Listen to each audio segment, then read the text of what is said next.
The Crexian Empire had perfected psychological warfare over 3,000 years of galactic conquest.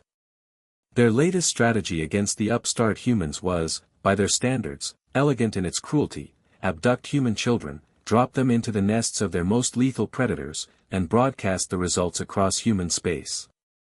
Break their spirit by showing them their own helplessness.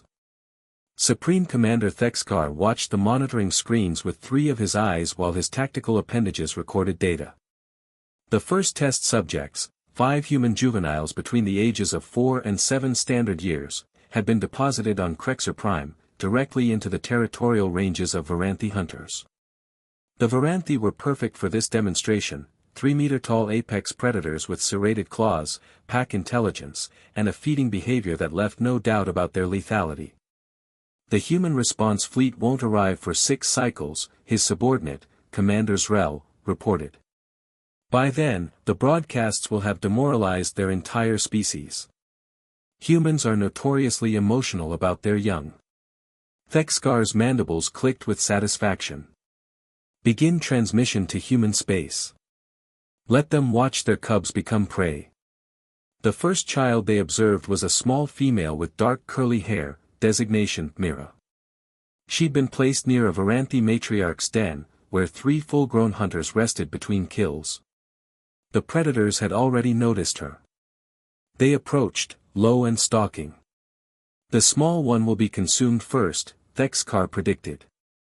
Varanthi prefer tender prey. But what happened next made every Crexian in the observation center fall silent. Mira didn't run. She didn't scream. Instead, she sat down in the dirt and began to cry, not in terror, but with the frustrated tears of a tired, confused child.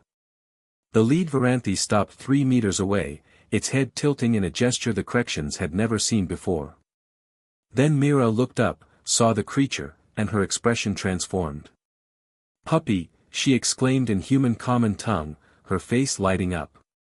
She stood and toddled toward the apex predator with her arms outstretched. The Varanthi could have killed her in one swipe. Instead, it lowered its head and sniffed her. Mira wrapped her tiny arms around its snout and giggled. The predator made a sound the Crexian databases had no record of, a low, almost confused rumble. "What is it doing?" Zrel demanded. They watched in disbelief as Mira patted the Varanthi's head, babbling in human baby talk. The other 2 predators approached, and rather than attacking, they began investigating the child with careful curiosity. When one got too close, Mira booped its nose with her finger.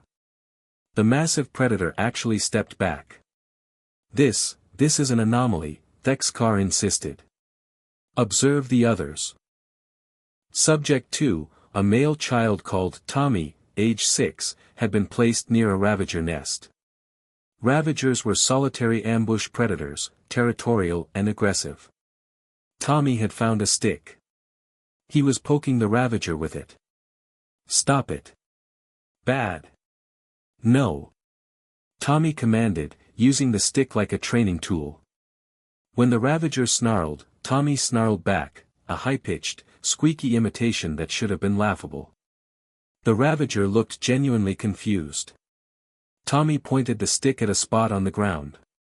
"Sit." The Ravager didn't sit, but it did stop advancing. Tommy, with the fearless confidence of a child who'd apparently grown up with animals, approached and tried to pet it. The Ravager backed away. The third child, Emma, age 5, had taken a different approach.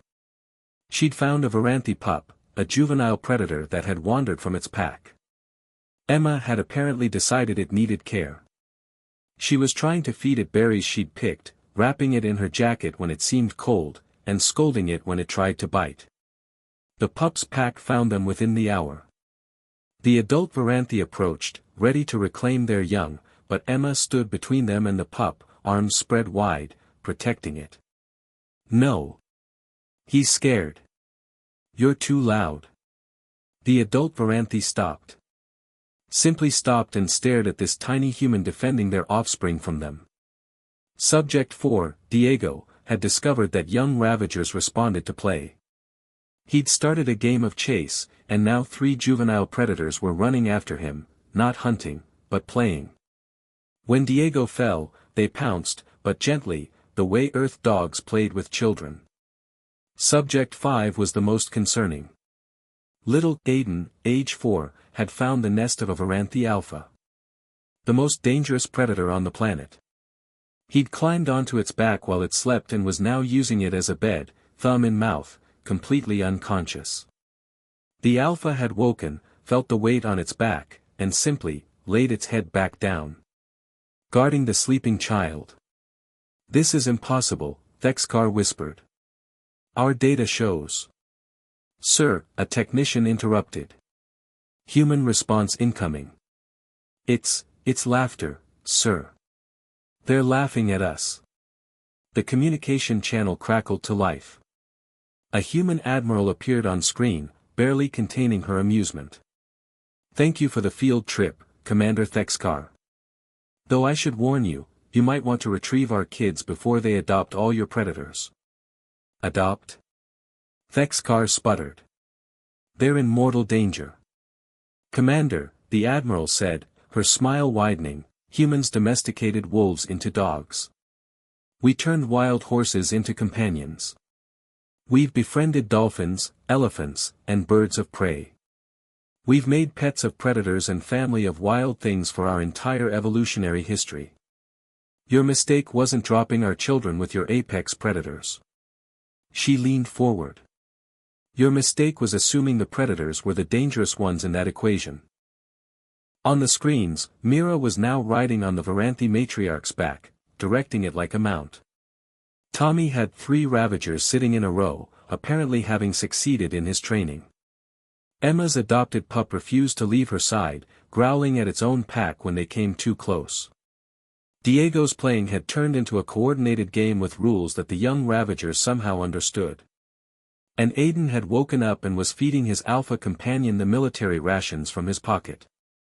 "Retrieve them now," the admiral commanded, "before our children convince your apex predators that they're the pets." "We've seen this story before, Commander. It always ends the same way: humanity gains new friends, and the dangerous predators learn to sit, stay, and protect the small hairless beings who showed them kindness." Thexkar watched in horror as a Varanthi, a creature that had terrorized his empire's expansion for centuries, gently licked Myra's face while she laughed. The child had found a flower and was trying to put it behind the predator's ear. "Abort the operation," he said quietly. "Retrieve the human juveniles. Immediately." "Sir, what do we tell the High Command?" Thexkar watched as Tommy successfully got a Ravager to shake his hand, or paw, rather. "Tell them we've made a grave tactical error. Humans don't just survive in hostile environments. They befriend them. They don't see predators, they see potential companions. And somehow, impossibly, the universe bends to that perspective." As the retrieval teams deployed, Thexkar realized the truth that would change the Crexian Empire's entire strategy: humanity's greatest weapon wasn't their technology or their tactics. It was their absolute, unwavering belief that everything, even apex predators, could be friends if you just showed them enough love. And the truly terrifying part? They were usually right. The broadcasts went out, but not with the message the Crexians intended. Instead, the galaxy watched human children befriend the unbefriendable, and a new saying emerged in galactic common: "Never threaten a human's young. They won't fight back. They'll adopt your weapons instead."